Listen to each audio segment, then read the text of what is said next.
Comment est-ce que vous allez faire pour démarrer ce feu? Bon, les personnes qui sont chevronnées, ils vont connaître la petite technique où donc vous devez être prêt physiquement et mentalement aussi, parce que ça se joue beaucoup sur le mental, à pouvoir assumer, ok, une prise. Vous avez compris où je veux en venir. Ça déjà il faut le porter, il faut l'entretenir, il faut avoir les munitions. Les munitions c'est pareil, ça pèse. Ok, c'est la résistance. J'espère que vous allez bien. Dans cette vidéo, on va voir 4 erreurs que font beaucoup de personnes lorsqu'ils démarrent leur quête sur le survivalisme. Dans la description de la vidéo, pour les personnes qui sont nouvelles, qui vont découvrir cette chaîne-là, vous avez un e-book qui est offert. On parle des 6 fondamentaux du survivaliste. Comme ça, normalement, à la fin d'avoir lu ce e-book, vous ferez beaucoup moins d'erreurs. La première erreur, c'est le manque d'entraînement. Le manque d'entraînement, ça veut tout et rien dire. Ça peut être quoi? Ça peut être le tir. Pour les personnes qui sont adeptes du tir, qui ont une lunette, comment est-ce qu'on fait quand on est tir en précision? Un tireur de précision, c'est quelqu'un qui tire de précision. Mais à l'armée, c'était quelqu'un qui avait une lunette. Si jamais vous n'avez plus votre beau chevalet, que votre lunette est déréglée, que vous n'avez plus le zérotage, voilà, pour peu importe raison, que par exemple votre lunette a pris un coup, que vous avez dû la démonter du rail Picatinny ou peu importe, et bien là, vous allez voir que le réglage est foutu. Comment est-ce qu'on fait en situation où on n'a rien pour pouvoir régler sa lunette sans devoir utiliser 50 coups, hein? Si vous utilisez 50 coups pour régler une lunette, ça va être compliqué. Donc ça, c'est par exemple typiquement un exemple du manque d'entraînement. Capable de régler sa lunette dans n'importe quelle condition. Ça peut être quoi?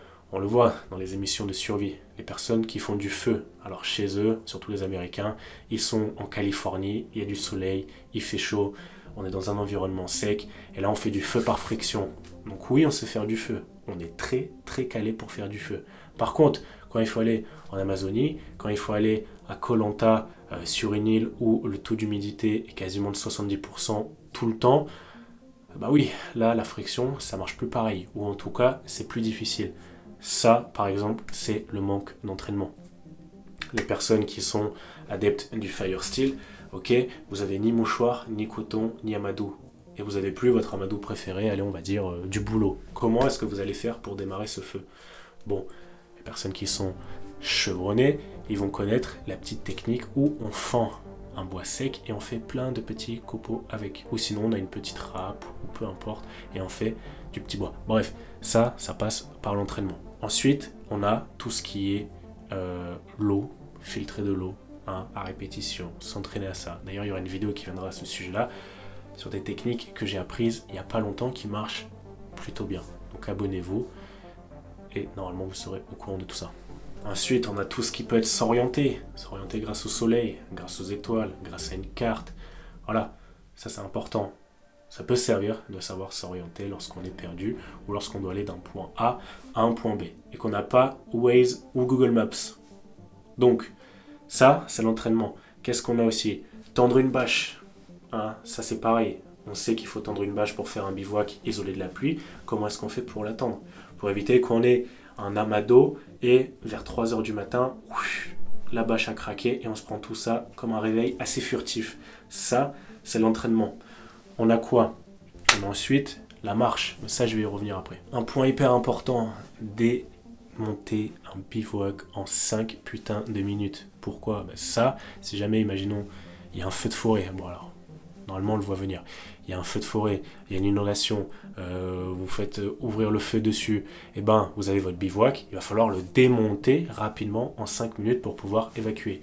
Donc si vous avez commencé à faire un chalet, ça va être compliqué de tout récupérer. Donc s'entraîner à faire un bivouac tactique, c'est pour ça que ça s'appelle un bivouac tactique, parce que ça doit être facilement démontable, facilement à mettre en place, et derrière, facilement démontable, ça ne veut pas dire qu'on laisse la moitié du matos sur place. On ne laisse pas nos sardines, on ne laisse pas nos tendeurs, et on ne laisse pas une partie de la bâche. On récupère tout en 5 minutes. Ça, c'est de l'entraînement. Et je vois beaucoup de personnes qui ne s'entraînent pas assez sur ces choses-là.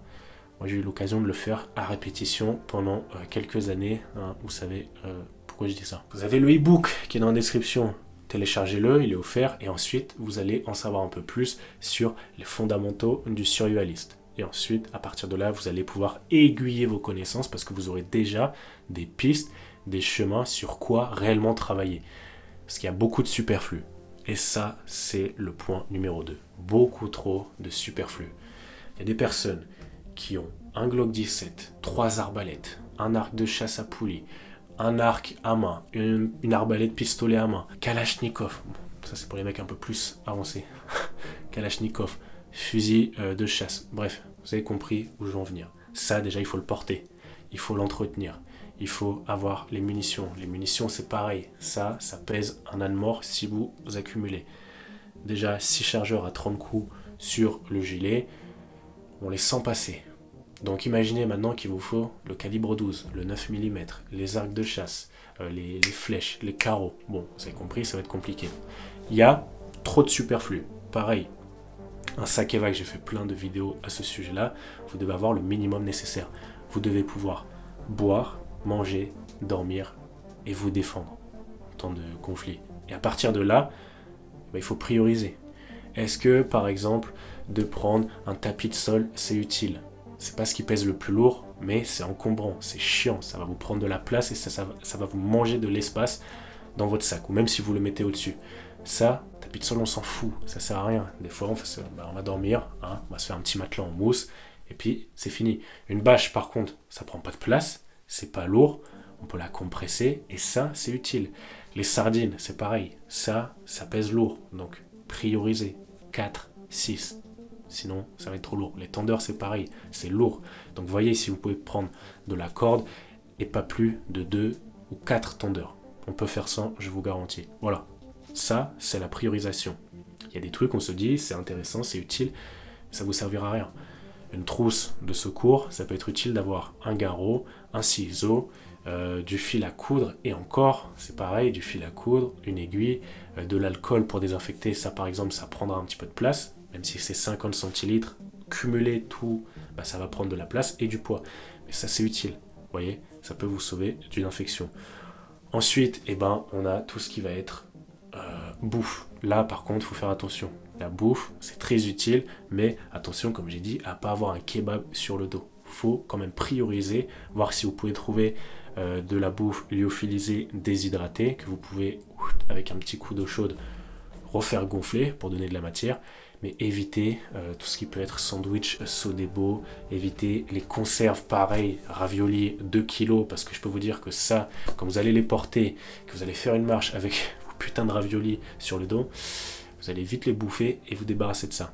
D'accord ? Donc privilégiez des aliments qui sont peu encombrants et relativement pas très lourds. Et l'eau, par contre, l'eau, ça, même si on sait la filtrer, même si on sait s'en servir, quand même avoir un stock suffisant. Voilà, ça c'était le deuxième point. Maintenant, le troisième point, c'est ne pas être suffisamment physique et ne pas pouvoir assumer tout ce qu'on va porter. Ça revient sur le point numéro 2, tout ce qui est superflu. Il faut être physiquement prêt. Bon, vous voyez, voilà, on fait un petit peu de muscu, mais je dis pas de faire de la muscu, pas forcément, mais faire du vélo, faire de la course à pied, faire des marches. Je sais qu'il y a beaucoup de résistants, eux, qui sont adeptes des marches. Même si c'est une marche où on n'est pas chargé, même si c'est une marche de détente, c'est bien. Il faut que votre cœur, soit prêt à ce genre d'effort. Si vous avez opté pour une préparation lourde, que vous avez 20, 25, 30 kilos sur le dos, je peux vous garantir qu'avec 30 kilos, les personnes qui ne sont pas préparées, ça va être compliqué pour vous. 20 kilos, si on est un petit peu aguerri, ça va. On peut marcher 10 km sans pause. Et encore, on aura besoin des petites pauses à un moment. Et encore, 10 km avec 20 kg, il y aura une petite pause. Je pense à 4-5 km. Bref, vous voyez, il faut être prêt physiquement à ce genre d'effort. Et il faut être habitué. Parce que si jamais vous n'êtes pas habitué à faire tout ça, le jour J, là, vous allez regretter votre préparation. Et il y a beaucoup de trucs, vous allez voir, c'est de vous-même. Vous allez vous dire, est-ce que ça, j'en ai besoin ? Est-ce que d'avoir 2 fusils de chasse, j'en ai besoin ? Peut-être pas.